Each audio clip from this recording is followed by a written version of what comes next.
Hi, Shalom. This video contains brief mentions of CSA, or childhood sexual abuse. There isn't any detail and it's relevant to the discussion. References to the traditional male-female binary and traditional gender roles are used in context, and this does not reflect my own views. Just like in part 1, I will be holding up the book when I'm reading direct quotes while doing the actual quote reading off of my script with my teleprompter. Alright, so this is part 2 of my discussion on Jill Duggar Dillard's memoir, Counting the Cost. If you didn't watch part 1, you're going to want to do that first. I will link that down below. And if you're completely new to the subject, you will probably want to head over to my shorter 2-part overview on the Quiverfull movement and everything with Josh Duggar. I will link all of that down below. Just like in part 1, I will be referring to Jill's father, Jim Bob Duggar, as JB, and her mother's name is Michelle. So I ended part 1 right before JB and Michelle found out about Josh abusing Jill and some of her sisters.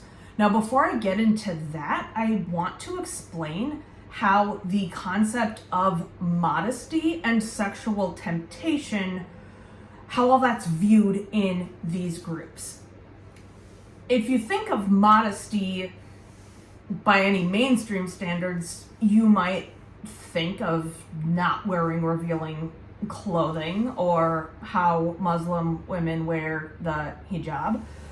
And I choose to observe sinut, or modesty, as part of my Jewish practice. Most of the time I cover my shoulders and my knees when I'm in public. I often wear skirts or long tops over my jeans, and I always cover shoulder and knees for synagogue. For me, that's empowering. It's empowering to choose who sees what. I personally hate feeling objectified, but again, it's my choice. And that's not how these groups look at modesty at all. It's not about women and girls being empowered and making their own choices. Women and girls are expected to dress modestly so as not to cause men or boys to fall into temptation. So if a woman or a girl is assaulted, the assumption is generally that she wore or did something that caused it. It's a much more extreme version of the whole "what was she wearing" bullshit. And it goes way beyond just clothing. Let's say, for instance, there was a woman who was in the middle of reading a romance novel at the time of the assault. If the elders found out about it, they might say she brought on the assault herself by deciding to read that novel. Keep all of that in mind as we continue to move through the book. And I cannot emphasize enough that both the CSA and the parents finding out about it happened before the creation of the TV show. My little 2-parter on Josh Duggar was filmed long before Shiny Happy People and Counting the Cost came out. We need to unpack all of this and take a look at how the structure of these groups enables abuse and prevents victims from pursuing any kind of recourse. 1 second here. My lamp is in the way of the teleprompter, and I don't want to have to reshoot the whole thing, so I'm just going to take a minute. There we go.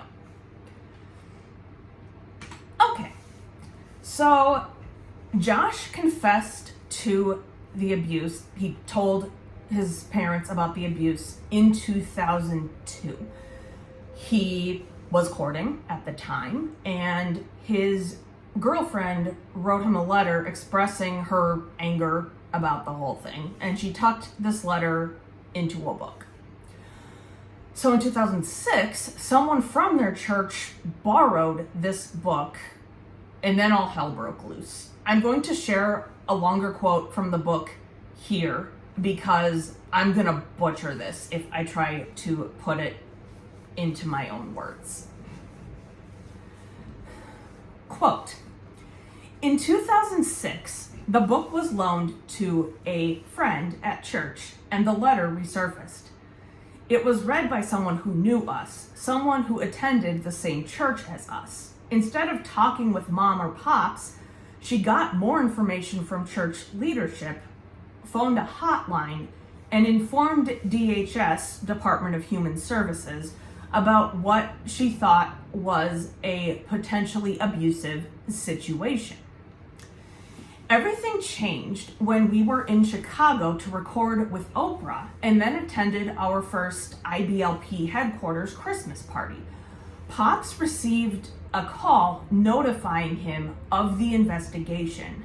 As soon as the trip was over, myself, most of my sisters, and my parents all had to be interviewed.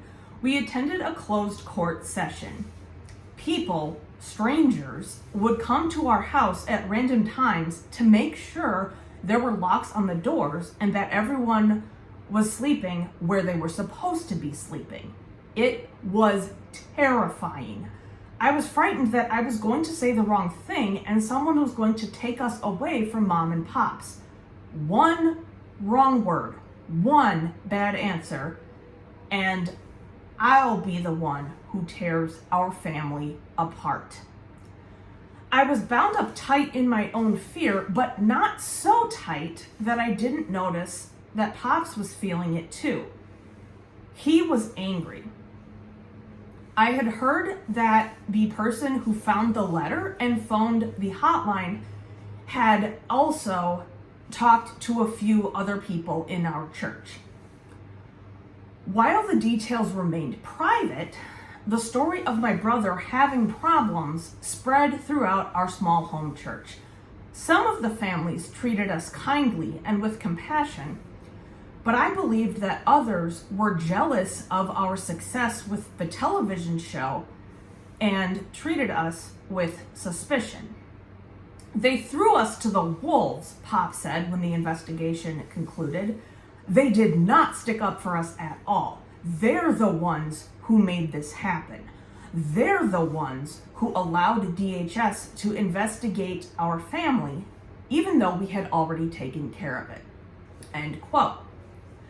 So, JD's definition of taking care of it was sending Josh off to the IBLP alternative of a proper psychiatric facility. He did manual labor and stuff like that, which, as we all know, isn't going to help with a complex problem like sibling CSA. The detail I'm about to mention wasn't in Jill's book. I found out about this during my research for my two-parter on Josh.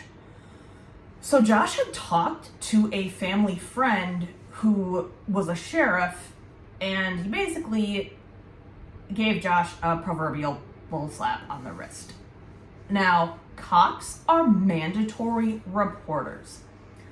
Mandatory reporters are required by federal law to report reasonable suspicions of abuse.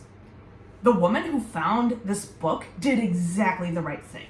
And anyone who works directly with children is a mandatory reporter. So that would include healthcare professionals, mental health professionals, teacher, clergy, and cops. Again, this is under federal law. This cop should have gone to prison. And later, he was charged with possession of child porn and was put in prison for that. Now, we all know that the U.S. is in dire need of prison reform. But the plain fact is, some people do need to be contained so they can't cause more harm. There is another chilling but important detail. Now, remember how Josh had a girlfriend?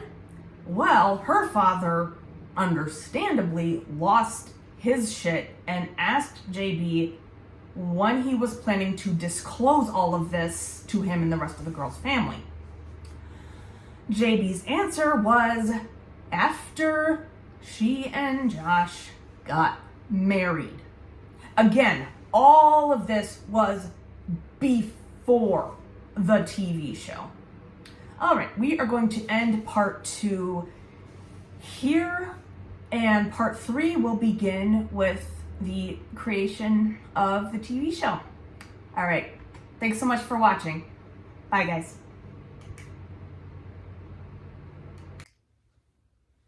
If you enjoyed this video, please do me a huge favor and hit the thumbs up, and be sure to subscribe so you don't miss any future videos.